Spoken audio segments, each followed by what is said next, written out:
As we celebrate Azadi Ka Amrut Mahotsav, we must realize, as is the theme this year, nation first, always first.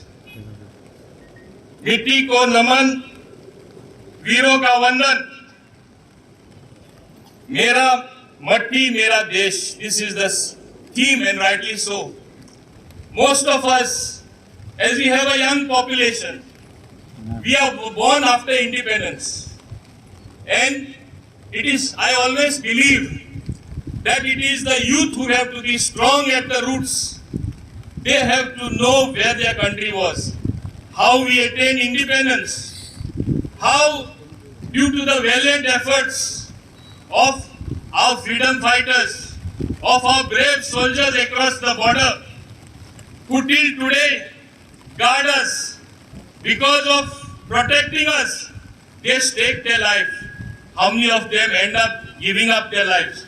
Do we ever realize the extreme sacrifices, whether it is by the BSF, whether it is by the Air Force personnel, whether it is by the naval personnel and the army itself and all other paramilitary forces, including our police?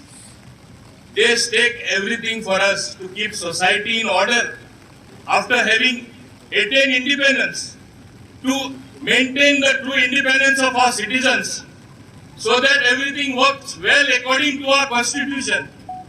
Obviously, it is the police who look after the internal affairs, and to the Home Ministry, all this is controlled so that society remains in order.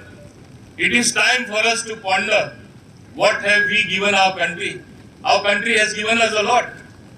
In terms of natural resources, we are fully blessed.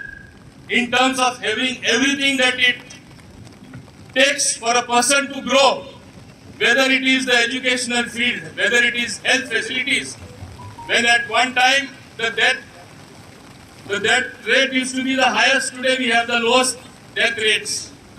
Birth control also is being controlled for our nation to prosper, not to have excessive population. But I would simply like to say, how much do we regard this? We have had various programs, and I am grateful to our Honorable Prime Minister and our central government for giving us various programs. And those programs, as was in tune with Meri Matti Mera Desh campaign, Shilpakalam, installation of flag to remember the martyrs, taking Panchpran pledged by all the people, particularly the elected people, Vasudha Vandan, planting 75 saplings in every village. That is the program what we have undertaken. Veeron Ka Vandan, which we had in our program yesterday in our constituency, and then singing, hoisting the national flag, Har Ghar Tiranga, in every house. We have to create this nationalistic fervor. We have to create patriotism within us to really contribute in the true spirit to live as good citizens, contributing their might to the great task of nation building.